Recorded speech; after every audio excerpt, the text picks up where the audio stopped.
Coming in at number 11, The Amazing Spider-Man 2. Now, I like The Amazing Spider-Man 2 for a lot of what it did and what it could have been, and I feel like I wish they could have went back and kind of fixed some of the problems of this movie.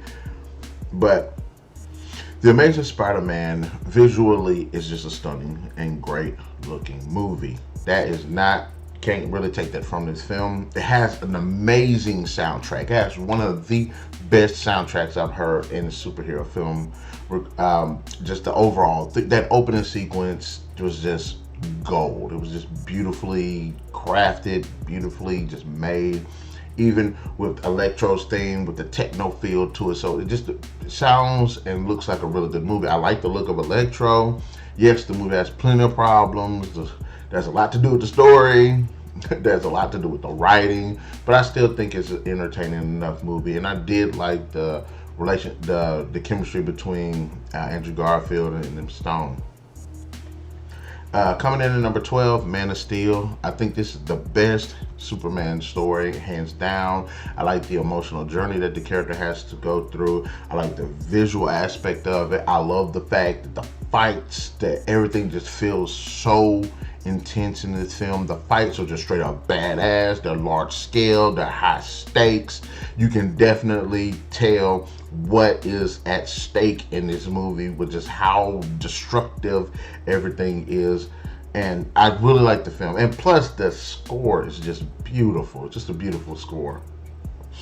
Coming in at number 13, The Dark Knight. Now, I'm not one of those enthusiasts that's like The Dark Knight is the best comic book movie of all time, and maybe not even necessarily the best Batman comic book movie, but as a movie, I think it's really good. I like, of course, I like the Joker. Heath Ledger did a really good job. I like the story. I like the psychological feel to it, of how it focuses on Batman's psychology of what he would do to get a villain and to stop a villain. I like the fact that they brought people into it, so there's a bit of a psychological thing going on with the Joker kind of pushing the people to try to be the worst that they can be, and you see to some extent he does succeed. So I really do enjoy that. And again, Heath Ledger just completely killed as the Joker. Thumbs up. Coming in at number 14, Deadpool 2. Deadpool, this one, I hate watching superhero movies where they're fighting human-based, like humans, regular, normal humans in that movie. Really didn't like it because of that. And in this one, you know, you got Deadpool fighting Cable, Juggernaut, you know what I'm saying? I like the fight. What was the girl? Her name wasn't Jinx. It was, freak, I can't remember her name. The chick that played the Lucky Girl. The chick that's in the movie, the woman that Zaza plays in the film, really enjoyed her. I really enjoyed the Josh Brolin as Cable. Thought he did an exceptionally good job with the character. I really thought it was a fun time. It was funny. It had good action. It had good performances. Deadpool 2 definitely deserves 2 thumbs up. The first Deadpool did a decent job of making me like the character, but I believe this film does an even better job of doing it. Coming in at number 15, Justice League Dark. Now, I've never heard of Justice League Dark, but I really do like the premise of it, where you have a group of superheroes that simply focus on fighting like magical and paranormal type characters. And seeing John Constantine, again, a character that felt was a bit obscure to me, I actually liked him in this. And I like the different characters that they bring into the fray to help actually fight along what was going on. It's actually a pretty cool story, and Zatanna being in the film is one of my favorite super comic book characters too, and it was nice seeing her have her moment. John Constantine was actually a pretty cool character. Swamp Thing, it was nice seeing this. Deadman, never heard of this guy. He actually is a pretty cool character as well. So like Justice League Dark was actually a really good. I like the animation, I like the voice performances, I like the story, I like the action. It's just a good fun time all around. Coming in at 16, Shazam. Didn't think I'd actually like this film, but I actually ended up liking it. I thought it was funny. I thought it had a bit of heart to it. I didn't really like the villain. Thought it just pretty much one note, one dimensional. I mean, I can guess I could kind of see that what they were kind of doing with the character. But honestly, when you think of Shazam, you think of Black Adam. You think of those types of those level of villains. And this guy was okay. It just wasn't really memorable, and I think that was kind of the problem. Now maybe he is somebody from the comics, but I don't know. But like I said, he just wasn't really memorable enough. So that's why he felt really one note. But aside from that, the character, the kids, I thought they were cool. Good humor. I actually liked the guy that plays Shazam. I thought the suit looked stupid when I first seen it. And like I said, I thought it was really cool. So Shazam definitely deserves 2 thumbs up.